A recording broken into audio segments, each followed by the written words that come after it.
शाम के वक्त कच्चा प्याज खाने से बुखार हो जाता है। सोते वक्त पुदीने के चंद पत्ते चबाने से रात को बुरे ख्वाब नहीं आते।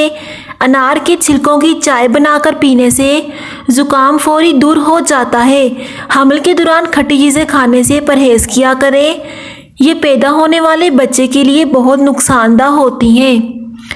जिन लोगों को बवासीर का मसला हो, गुड़ वाला शरबत बनाकर पिया करो, बवासीर का मसला हल हो जाएगा। पानी में नमक मिलाकर घर में स्प्रे करने से घर में मच्छर नहीं आते। मुर्गी के अंडे का छिलका घर वाले दरवाजे पर लटकाने से घर पर कभी जादू टूना असर नहीं करता। बांझ औरत को बारिश वाला पानी पिलाने से बांझपन की बीमारी खत्म हो जाती है। अगर वॉशरूम की बदबू पूरे घर में फैली रहती हो तो वॉशरूम में मोमबत्ती जला दो। बदबू वॉशरूम से बाहर नहीं आएगी।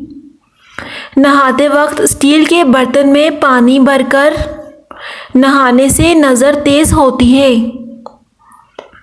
पखाना करते वक्त अगर 5 मिनट से ज़्यादा वक्त लगे तो समझ जाइए आपका मैदा सही तरह से काम नहीं कर रहा।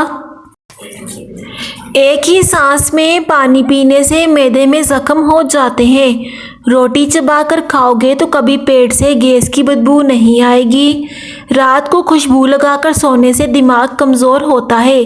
शाम के वक्त नाखून पर पालिश लगाने से घर में नहुसत आती है। अजान के वक्त झाड़ू लगाने से मरते वक्त कलमा नसीब नहीं होता।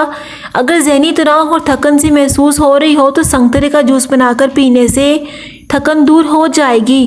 परिंदों का जूठा पानी पीने से दिमाग तेज़ होता है। अंडा खाकर चाय पीने से हमल नहीं ठहरता।